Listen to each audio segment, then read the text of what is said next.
Hello, let's talk about a full mouth reconstruction, meaning you're restoring all the teeth in the mouth and you're doing sinus lifts with implants. When would you perform a sinus lift with implants? That's when you have a distal extension edentulous situation, meaning you don't have any maxillary or upper molar teeth.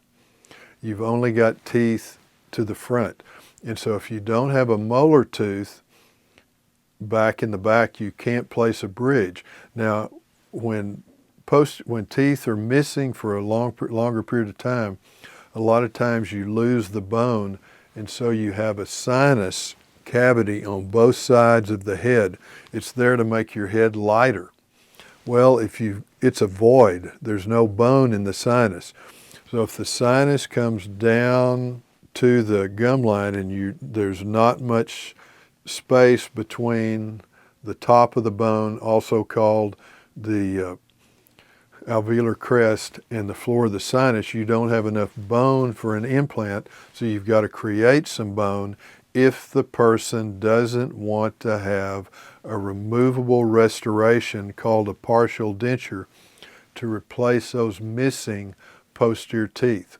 So the sinus lift and implant and bone graft is when you don't have enough bone in the maxillary or the upper posterior or molar area to place an implant. So in those cases, you have to do a sinus lift and a bone graft to place an implant. You have to grow bone. Well, this gentleman is a rancher from a town a few hours west here, so he had some poor oral hygiene. We had to clean that up first. Then he's missing the upper posterior teeth, got some decayed teeth down here, and he didn't want a removable appliance. So he wanted to replace these missing molar teeth with fixed restorations, i.e. a sinus lift and bone graft. So what's the downside of a sinus lift, bone graft, and implants? Well, it's a fairly expensive procedure because you've got to do surgery, you've got to lift the floor of the sinus, place bone graft, collagen membrane, let that heal, then put the implant in. And so it's just a pretty significant procedure. Then we've got just broken crowns, old crowns in the lower. You can see the missing teeth up here. So there's a sinus up here and up here, and the sinus is devoid of bone. It's just an open hole, or like a bag in the mouth, and if you put an implant into that, there's no bone to hold it, so you've got to create bone. So this is the wax up ahead of time. We're going to place veneers on the maxillary and mandibular anterior teeth. We lost this tooth. It didn't have any bone around it, so we extracted the upper left lateral incisor. We're going to place an implant there.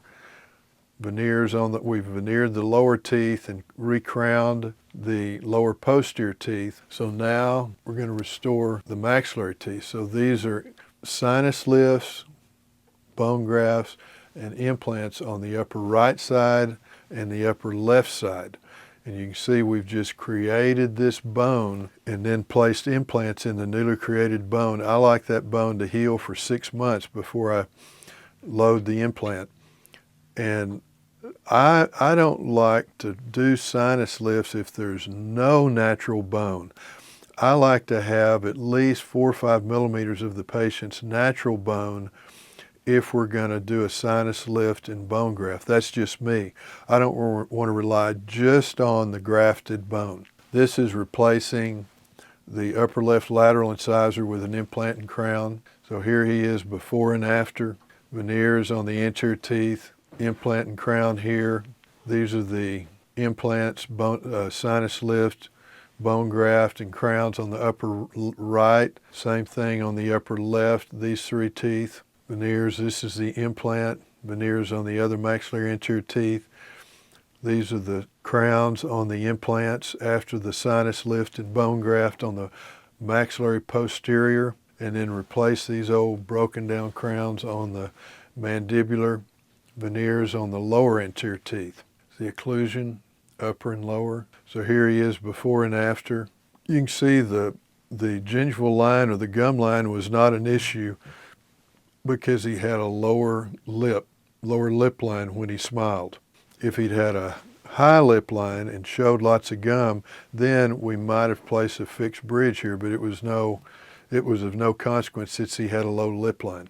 This is another case. This woman was from a town about 3 or 4 hours from here, and she only had maxillary anterior teeth and a bicuspid. These are those maxillary anterior teeth, and we lost this bicuspid, I believe. So she didn't have any mandibular teeth, and she wanted a fixed restoration in the maxilla. So we're going to place implants after we do sinus lifts and bone grafts on the maxillary right and left. You can see missing all the posterior teeth.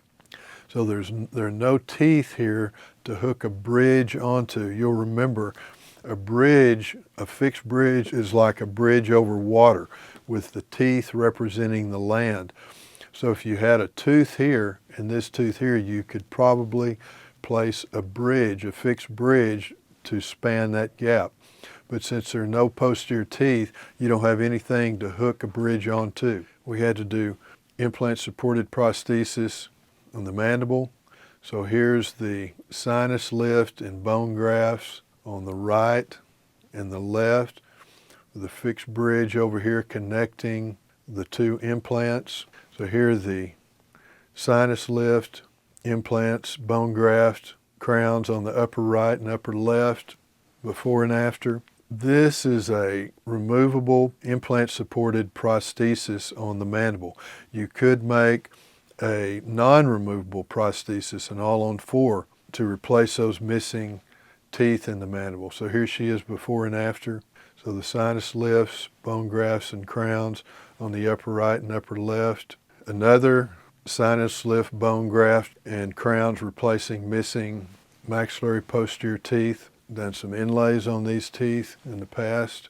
You see the missing teeth in the maxillary posterior. You want to check to be sure that you've got enough space for crowns in the posterior. If these teeth have been missing a long time and the patient has not worn a night guard or some type of prosthesis to keep the teeth from moving, the opposing teeth will grow up into the edentulous space, and you might not have enough space here for crowns if you did place implants. So you always want to check that before you restore that area.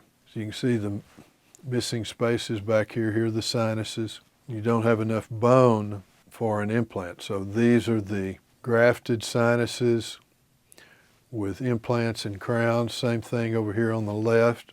Implants in the grafted sinuses. Crowns on those implants in the grafted sinuses.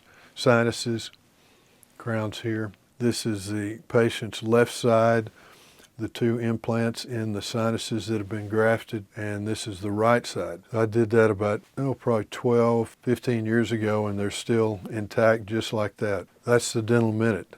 These techniques work, and they work every time. Are you ready to take your dentistry practice to the highest level possible? Of course you are. Subscribe right now to dentistrymasterclasses.com, where you will get Dr. Cutbirth's greatest work and best cases. Here's what you're going to get when you subscribe to dentistrymasterclasses.com. Incredible comprehensive cases not seen in Dental Minute videos. You will get an organized library of all the Dental Minute videos and Dentistry Masterclasses, comprehensive cases for study and reference, before and after photos of Dr. Cutbirth's fantastic restored cases. And all of this, I repeat, all of this is just $40 a month. This is something you cannot pass up. Subscribe right now to dentistrymasterclasses.com.